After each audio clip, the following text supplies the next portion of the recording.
Good afternoon, my dear students, and welcome once again to our class in law-related study.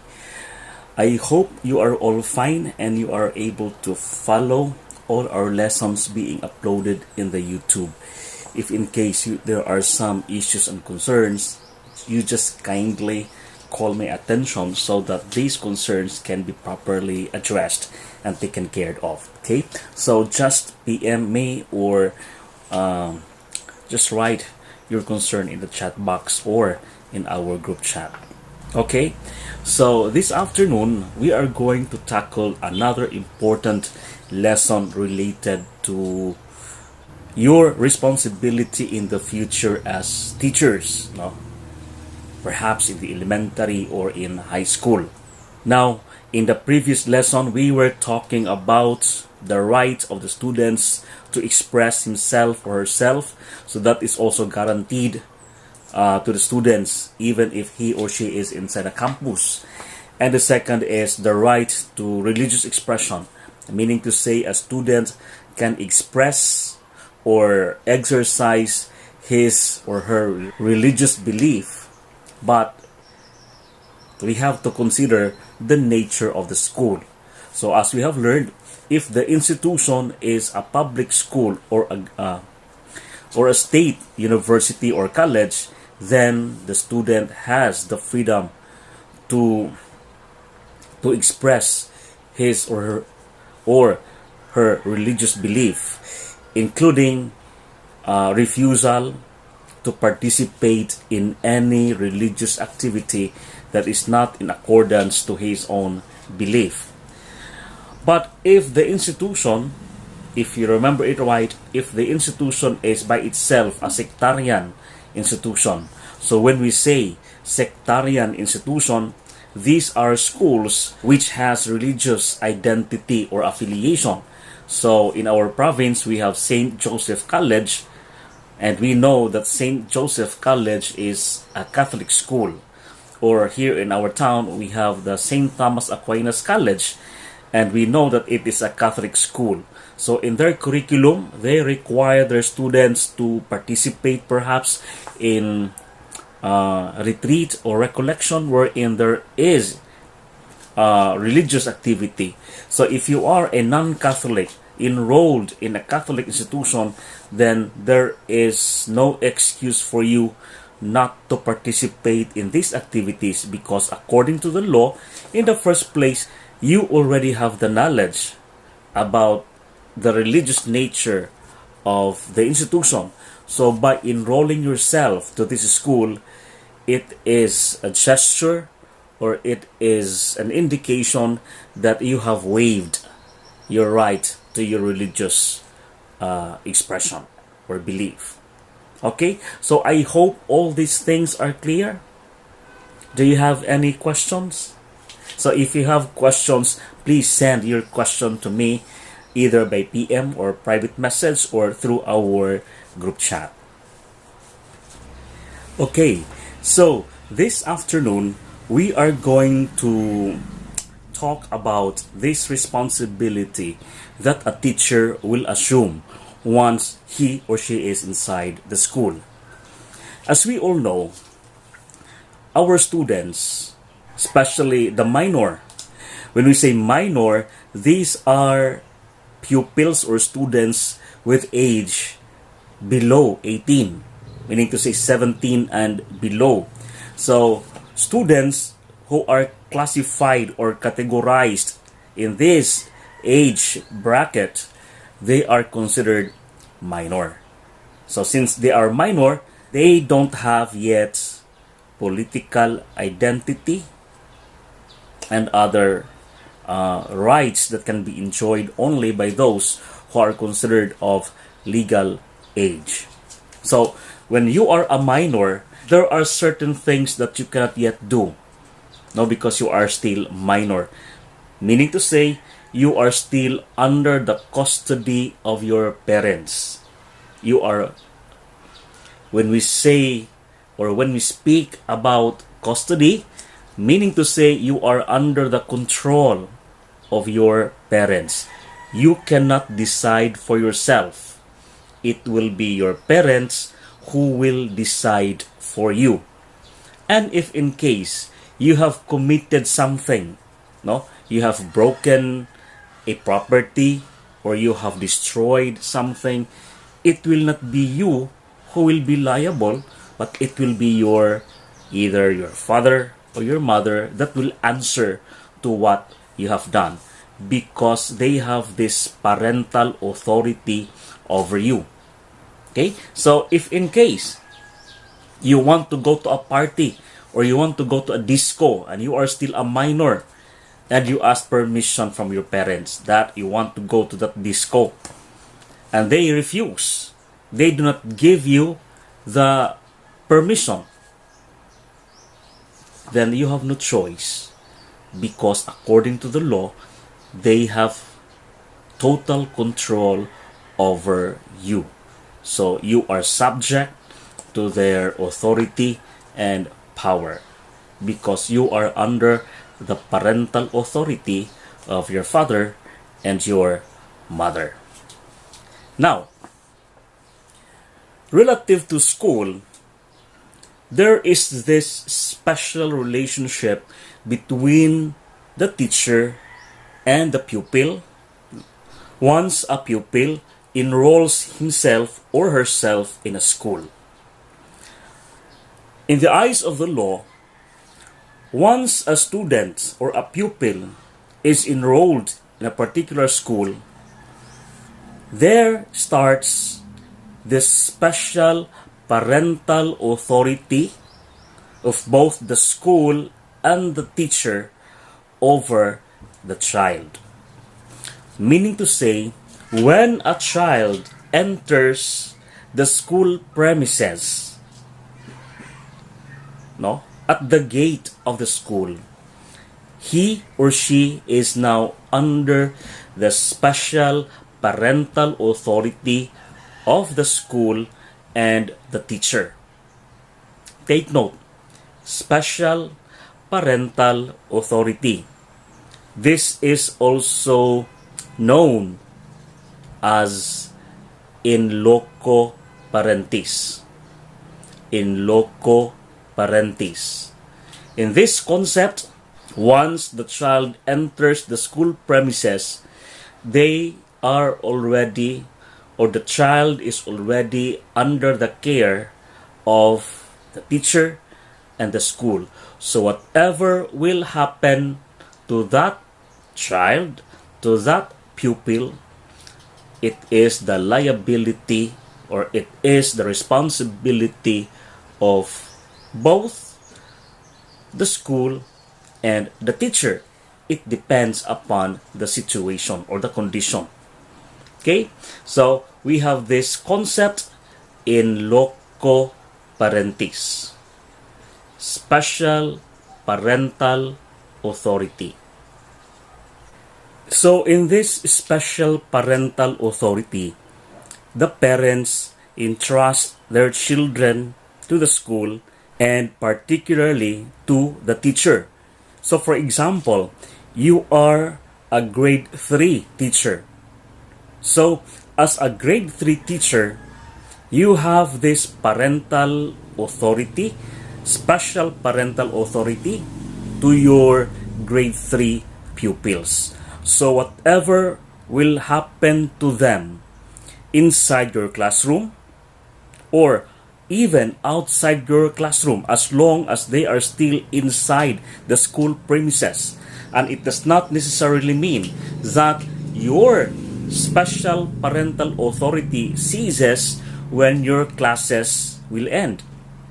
So for example, if the child during recess or break time, he or she is playing in the plaza and there the child or the pupil meets an accident, then it is the classroom teacher or the classroom advisor who is liable to the child who just met an accident. So you see, the liability of the teacher is encompassing so long as the child or the pupil is still within the school premises or even outside the school.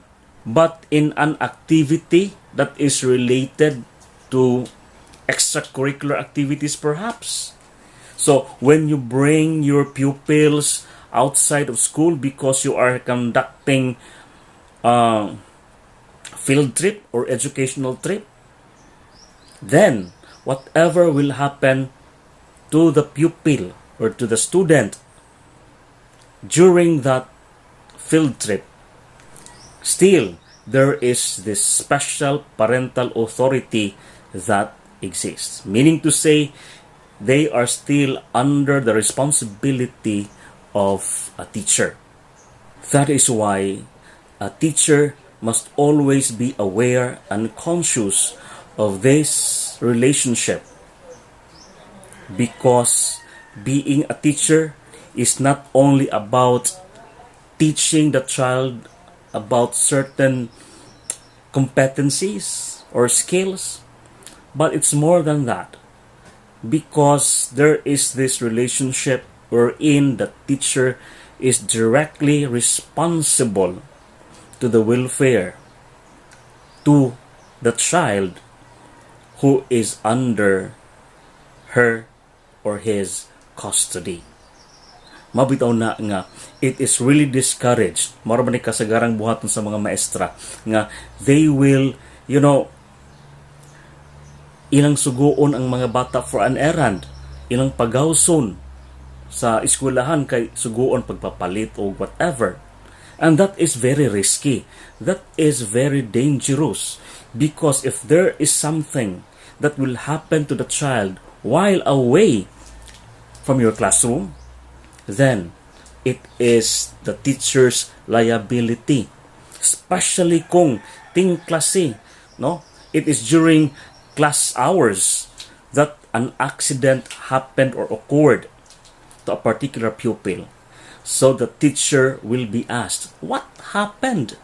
Nga nung during this time, nagklase man unta mo, why is the child in the street? What did you do? Remember, the child is being entrusted to the teacher. No? The parents are expecting and trusting that the teacher will take care of the child. Pero unsa may nahitabo, no? The child meets an accident outside the school premises. That is why dili jud na dapat natong buhaton, because that is very risky. As much as possible, the child or the children under our care must always be within our view, no? So make sure that you are always in touch with your pupils when they are inside the school premises. Now, what is the defense of a teacher if in case something will happen to a pupil or to a child, and then the parents of the child filed a case or filed a complaint against a teacher? No. Commonly, the case that will be filed is negligence or gross negligence, because you're supposed to have a responsibility. You have the duty to take care of the children, of your pupils, and yet you do not do that. That is why you are negligent of your responsibility and duty. And if this will happen, you have both civil and criminal liability. So when we speak of civil liability, you have to pay, no, an amount of money for the damages that's been experienced by the pupil. And when you speak about criminal liability, then the teacher can be put into prison, no, as a punishment, as a penalty. That is why it is really a very critical and sensitive obligation of a teacher towards her or his pupil. So, the defense. What can be the defense that can be put up by a teacher if in case there is a complaint filed against him or her? So the defense is that the teacher must be able to show proof, evidence that he observed the diligence of a good father to his family in order to prevent that accident or untoward incident. A defense of diligence of a good father to his family. So what is this diligence of a good father? It simply shows that what do good father usually do towards his family to make sure that his family is safe and sound. So a good father will make sure that everything is safe, everything will be okay. No? He makes sure that nothing will happen. He takes every step to make sure. So if they go to a place, he will inspect that there are no harmful things that will harm the child. Or if a father will serve food to his children, he will make sure that there is no poison in that food. Okay, so you just imagine what will a good father do in order to secure his family. So this is the concept of diligence of a good father to his family. And this is the proof that a teacher can show so that he or she can be excused from any liability if in case something will happen to a pupil or a child. So what do you think? If a teacher during class hours will send an 8-year-old pupil for an errand outside the school premises, and in getting out of the school, the child will have to cross the street where there are fast-running vehicles that will pass by, do you think that teacher observes the diligence of a good father to his family?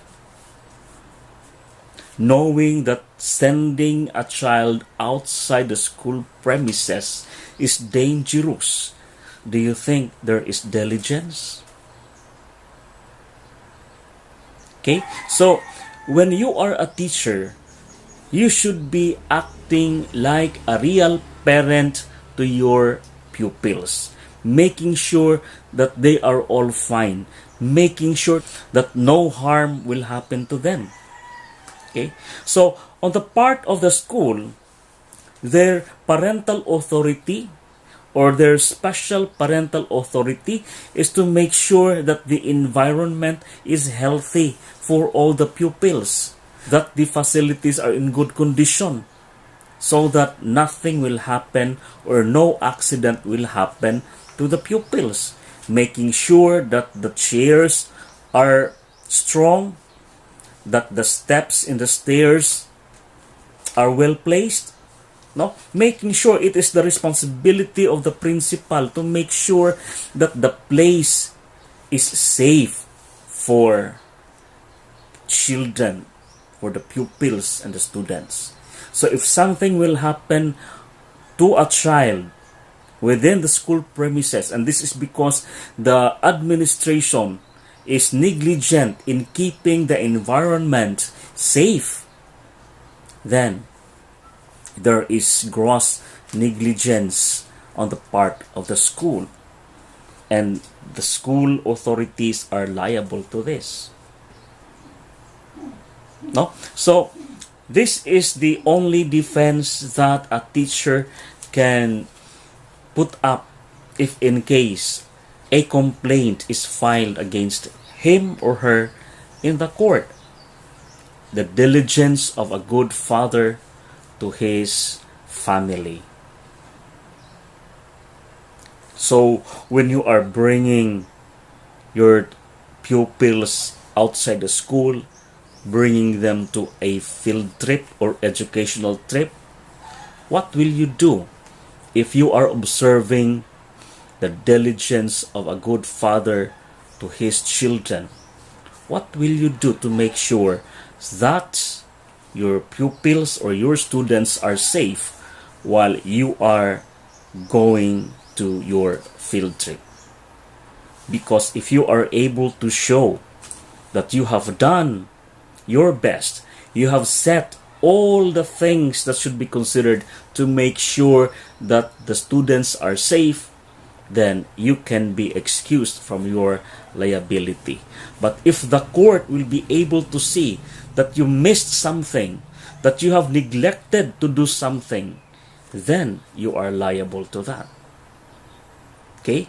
So you must be able to show evidence, documentary or what sort of evidence that you can say that I did my best, you have done your best, only that what happened is just really an accident, an unexpected accident that is beyond your control.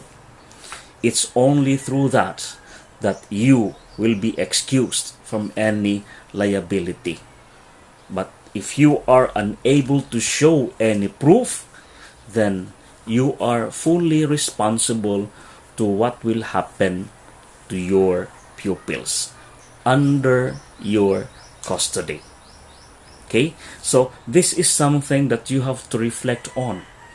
Are you ready to accept this special parental authority, this big responsibility and obligation towards your pupils?